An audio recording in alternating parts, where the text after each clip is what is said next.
Bismillahirrahmanirrahim. Assalamualaikum warahmatullahi wabarakatuh. Baik Pak, sebelumnya saya izin memperkenalkan diri. Perkenalkan, nama saya Randa Ramadan, BP 1910 922045. Baik, di sini saya akan menjelaskan tentang analisis lalu lintas ruas jalan Ujung Gurun Padang. Ini merupakan salah satu tugas dari mata kuliah Manajemen Lalu Lintas Perkotaan kelas F dengan dosen pembimbing yaitu Pak Yosafra PhD. Baik, langsung saja. Nah, dari data survei yang telah saya lakukan sebelumnya, itu didapatkan data geometrik jalan. Pertama itu ada nama jalan. Nama jalannya itu Jalan Ujung Gurun Padang. Nah, Jalan Ujung Gurun ini berstatus jalan kota. Nah, status jalan ini berdasarkan administrasi pemerintah Kota Padang. Nah, jalan ini termasuk ke dalam jalan kelas 3C. Nah, yang mana ya jalan Ujung Gurun ini juga termasuk dalam jalan lokal karena jalan Ujung Gurun merupakan jalan yang fungsinya melayani angkutan jarak dekat sehingga pengendara lebih cenderung untuk menurunkan kecepatannya. Nah, selanjutnya itu kondisi jalan Ujung Gurun adalah jalan perkotaan dengan tipe jalan dua lajur dua arah tidak terbagi.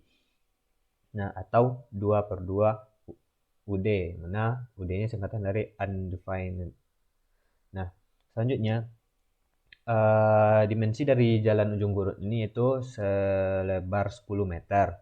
Nah, pada jalan Ujung Gurun ini merupakan tipe simpang yaitu simpang 3. Sekitar lingkungan jalan Ujung Gurun ada gedung pemerintahan, rumah, toko, dan sekolah. Baik, selanjutnya ini merupakan daerah survei yang telah saya lakukan, yaitu lokasi surveinya ada di Jalan Ujung Gurun, yang mana panjang dari Jalan Ujung Gurun ini kurang lebih itu 700 meter. Nah, saya meletakkan titik awal surveinya itu di persimpangan Jalan Ujung Gurun dengan Jalan Jenderal Sudirman. Nah, titik akhirnya itu di persimpangan Jalan Veteran dan dengan Jalan Ujung Gurun tersebut. Selanjutnya, perlengkapan jalan yang ada pada Jalan Ujung Gurun ini yaitu yang pertama itu seperti adanya rambu lalu lintas yang mana pada Jalan Ujung Gurun ini rambu lalu lintas itu terlihat dengan jelas. Nah, sehingga ini membantu pengendara untuk lebih berhati-hati ketika berada di jalan karena sign ataupun tanda-tanda yang telah diberikan oleh rambu lalu lintas tersebut. Nah, dari survei yang telah saya lakukan tersebut, rambu ini juga terlihat sudah posisinya sudah tepat menghadapnya ke arah si pengendara datang, sehingga akan memudahkan pengendara untuk melihat rambu tersebut. Nah, yang kedua itu ada marka jalan. Nah, marka jalan pada ruas jalan Ujung Gurun ini sebagian itu terlihat jelas, namun ada beberapa bagian itu sudah mulai berkurang. Mungkin untuk pemerintah terkait bisa melakukan perbaikan terhadap marka jalan yang sudah mulai memudar tersebut. Nah, selanjutnya yang ketiga itu ada apil. Yang mana pada ruas jalan Ujung Gurun ini itu terdapat dua apel ataupun lampu lalu lintas yang mana pada persimpangan ruas jalan Ujung Gurun dengan ruas jalan Veteran dan ruas jalan Ujung Gurun dengan ruas jalan Jenderal Sudirman. Nah, selanjutnya yang keempat itu ada trotoar. Nah, trotoar pada ruas jalan Ujung Gurun ini itu dari hasil survei yang telah saya lakukan itu telah di sudah diperlakukan ataupun dimanfaatkan sesuai dengan peruntukannya. Nah, pada trotoar di ruas jalan Ujung Gurun ini itu juga sudah dilengkapi dengan uh, alat uh, alat bantu untuk penderita difabel. Nah, seperti yang dilihat pada gambar nomor 4 ini, itu terlihat ada seperti keramik yang berwarna kuning. Nah, itu yang membantu penderita difabel dalam berjalan di trotoar ini. Nah, soalnya itu ada yang kelima itu ada fasilitas pendukung. Nah, fasilitas pendukung yang ada pada jalan ujung gurun ini tuh yang terlihat seperti yang terlihat di foto adanya bangku-bangku di pinggiran jalan tersebut ataupun yang berada di trotoar jalan. Nah, ini bermanfaat bagi pengguna jalan jika ingin duduk santai ataupun uh, ingin istirahat di pinggir jalan tersebut.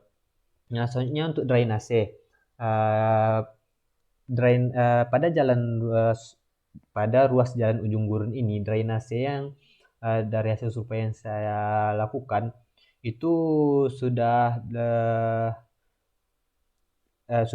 sudah baik dan terlihat tidak begitu kotor sehingga air dapat mengalir dengan baik dan uh, tidak terjadi penyumbatan ataupun tidak terjadinya banjir pada ruas jalan ujung gurun tersebut. Nah, selanjutnya itu ada hasil pengolahan data dan analisis jalan. Nah, berdasarkan hasil dari tabel di bawah ini, didapatkan tingkat layanan ujung gurun sebesar 0,235 dan berada pada loss bay, yaitu arus stabil, tetapi kecepatan operasi mulai dibatasi oleh kondisi lalu lintas.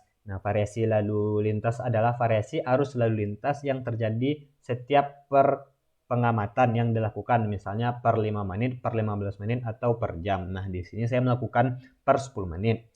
Nah, pada tabel yang berada di bawah ini itu merupakan tabel pengolahan volume lalu lintasnya. Dapat kita lihat di situ terdapat kendaraan ringan, kendaraan berat, sepeda motor, kendaraan tak bermotor, total volume, kapasitas jalan, dan tingkat layanan yang ada pada ruas jalan ujung gurun ini. Nah, soalnya itu pada ruas jalan ujung gurun termasuk tipe jalan 2 lajur 2 arah yang telah saya sebutkan sebelumnya. Nah, berdasarkan volume lalu lintas yang didapatkan dari hasil pengolahan data, maka distribusi arah pada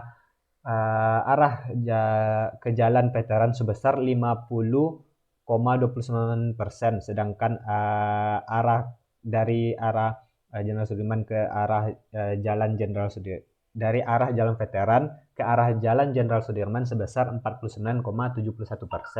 Nah, penulis mengasumsikan pertumbuhan lalu lintas sekitar 5% per tahun, sehingga didapatkan volume lalu lintas di jalan ujung gurun pada 5 tahun ke depan adalah sebesar 158,259 SMP per 10 menit. Nah, selanjutnya permasalahan lalu lintas pada ruas jalan ujung gurun. Nah, yang pertama itu seperti yang kita lihat pada foto, kondisi jalan ujung gurun rata-rata jalan dalam keadaan baik. Namun, ada beberapa bagian jalan yang mengalami kerusakan, seperti gambar di samping. Nah, lokasi potensi kecelakaan dan yang kedua itu ada lokasi potensi kecelakaan dan kemacetan lalu lintas pada ruas jalan ujung gurun terletak pada persimpangan jalan Bandar Purus dan jalan ujung gurun disebabkan oleh arus lalu lintas kendaraan pada persimpangan tersebut. Pada persimpangan itu memiliki 4 kaki yang bentuknya tidak simetris. Nah, selanjutnya, solusi dari permasalahan yang telah saya paparkan sebelumnya, yaitu kondisi jalan ujung gurun yang mengalami kerusakan, seperti pada gambar yang sebelumnya, itu disebabkan oleh pertumbuhan pohon yang berada di taman jalan. Nah, pohon-pohon yang digunakan sebagai alat pereduksi pencemaran udara tumbuh sampai pada tahap merusak jalan. Maka dari itu, diperlukan peremajaan pada pohon-pohon maupun tanaman di sekitaran jalan, digantikan dengan tumbuhan yang tidak memiliki pertambahan volume besar, namun tetap mampu melakukan fungsinya sebagai pereduksi pencemaran udara. Bisa juga dengan mengatur jarak penanaman tumbuhan dengan perkiraan besar tumbuhnya tanaman tersebut tidak akan sampai merusak ruas jalan dalam jangka waktu yang panjang. Nah, yang kedua, itu ada solusi dari permasalahan yang kedua. Nah, adanya potensi kecelakaan dan kemacetan pada persimpangan jalan Bandar Purus dan jalan ujung gurun disebabkan oleh belum maksimalnya kinerja apil pada ruas jalan tersebut dan juga kurang jelasnya rambu lalu lintas sebagai peringatan bagi pengendara. Nah, maka dari itu penulis memberikan solusi agar warga yang menggunakan jalan tersebut untuk mengajukan ke Bina Marga Sumatera Barat pengaduan untuk segera memaksimalkan fungsi apil pada persimpangan ini dan juga penempatan rambu lalu lintas untuk disesuaikan dengan kondisi jalan. Nah, dari hasil survei tersebut pada persimpangan itu belum memiliki apil, sehingga jika memungkinkan ataupun dengan tidak adanya lampu lalu lintas tersebut, maka dapat disarankan untuk diberikan lampu lalu lintas untuk mengatur arus lalu lintas pada persimpangan tersebut. Nah, mungkin sekian dari saya. Apabila ada kesalahan dan kekurangan, saya mohon maaf. Wabillahi taufik wal hidayah. Assalamualaikum warahmatullahi wabarakatuh.